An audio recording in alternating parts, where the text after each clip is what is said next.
여러분 안녕하십니까? 내외방송 뉴스입니다. 조규홍 보건복지부 장관이 연금 개혁안을 10월 발표하겠다고 밝혔습니다. 조 장관은 오늘 한 라디오 프로그램에 출연해 윤석열 정부는 국민께 약속드린 대로 임기 내에 연금 개혁의 골격과 합의를 도출해내겠다고 강조했습니다.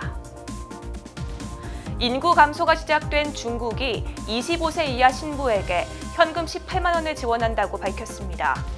최근 로이터 통신 등에 따르면 중국의 한 지방정부는 모바일 메신저인 위챗을 통해 결혼하는 25세 이하 신부에게 1,000위안을 지급합니다.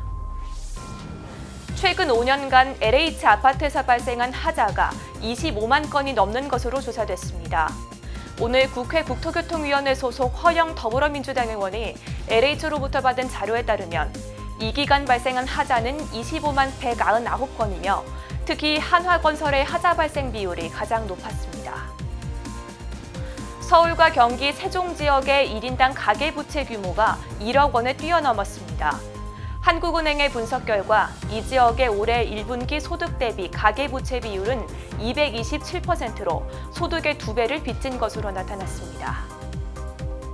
올여름을 꽉 잡은 영화 밀수가 오늘 오전 500만 관객을 돌파했습니다. 올해 개봉한 한국 영화 중 누적 관객 수 500만 명 이상을 기록한 영화는 현재까지 밀수와 범죄도시 3입니다.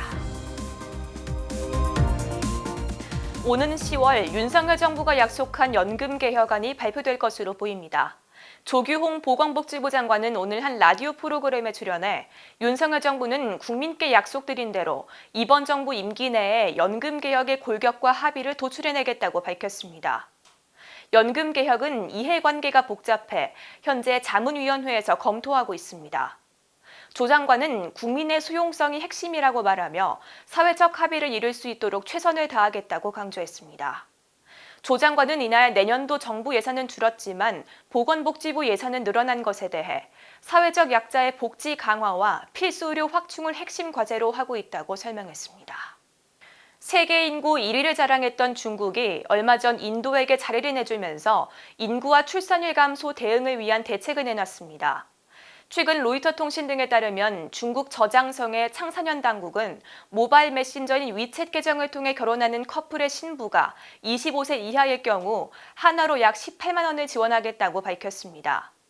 이는 결혼과 출산을 장려하기 위한 보상금이며 자녀가 있는 부부에게도 양육과 출산, 교육 보조금을 지급한다는 겁니다.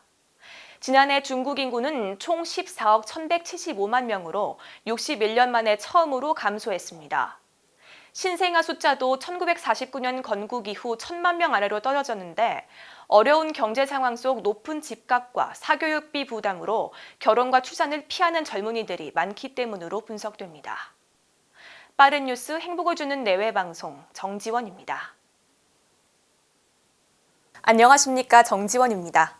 좀 더 빠른 소식을 원하신다면 오른쪽에 있는 구독하기 버튼을 눌러주시기 바랍니다. 알림 설정까지 완료하시면 영상이 올라오는 즉시 확인하실 수 있습니다. 저희 내외방송을 시청해주셔서 정말 고맙습니다.